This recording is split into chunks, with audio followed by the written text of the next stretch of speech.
Hello' guys, আপোনালোক সকলোকে মই অন্য এটি ভিডিঅ'লৈ স্বাগতম জনাইছোঁ। এয়া ৰাতিপুৱাই শুই উঠি ঘৰৰ কাম বন কৰি গা পা ধুই ভগৱানৰ ওচৰত চাকি বন্তি এগছি জ্বলাই এয়া ভিডিঅ'টো আৰম্ভ কৰিছে। ফুলবোৰ দেখিছেনে? বাৰিষা হোৱাৰ কাৰণে যে ইমান বেয়া দেখিছে, নহ'লে ফুলখিনি ধুনীয়া হৈ আছিলে। এনেই সজায়ো থোৱা নাই, এনেকৈ থৈ দিছোঁ। পানী আহিছে যে সেইকাৰণে। তাৰপিছত এই আহিলে দেখিছেনে? নাচি দেখুৱাইছে, চাওকচোন আপোনালোকেও।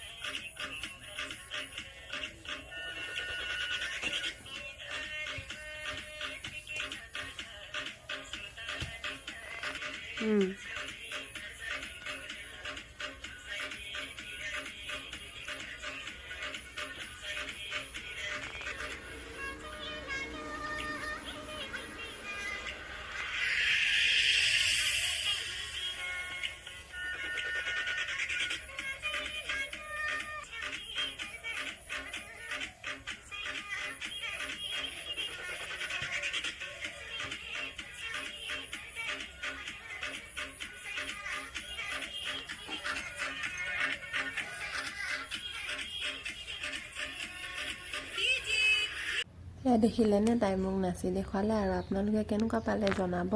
তাৰপিছত এয়া আমাৰ ছাগলী আকৌ চকীতহে বহে, আহি পিনি ধুনীয়াকৈ আৰাম কৰি আছে, অলপ ঘাঁহ বন খাই আহিলে। তাৰপিছত এয়া কাঁইটৰ ফুলখিনি বগা, হালধীয়া আৰু গুলপীয়া ফুলে। তাৰপিছত এয়া আজি ৰ'দ দিয়াৰ কাৰণে ভিতৰৰ কাপোৰ কানি সকলোখিনি শুকুৱাই দিছোঁ, বৰষুণ বাৰিষা বতৰ যিহেতু। তাৰপিছত কোনে কোনে আঁঠুৱাখন এনেকৈ বান্ধে আৰু এয়া মেহেন্দি গৈছে আৰু 2-3 দিনমানৰ পিছত গুচিয়ে যায়। তাৰপিছত এয়া ইয়াতে বহি ফেনখন লগাই বহিম আৰু অলপ টাইমৰ কাৰণে 1-1.5 ঘণ্টাৰ কাৰণে আৰামত বহি থাকিম। এতিয়া একো কাম নাই, কাম বন শেষ হ'ল সেইকাৰণে। তাৰপিছত চুলি ধুইছিলোঁ, শুকুৱাই নাই।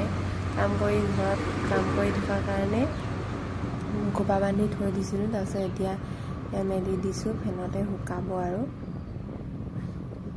দেখিছেনে? ভিডিঅ'টো চাই কেনেকুৱা পালে জনাব কমেণ্ট কৰি। আৰু আজিলৈ ইমানেই, বাই। আৰু সকলোৱে ভাত পানী খালে নহয়?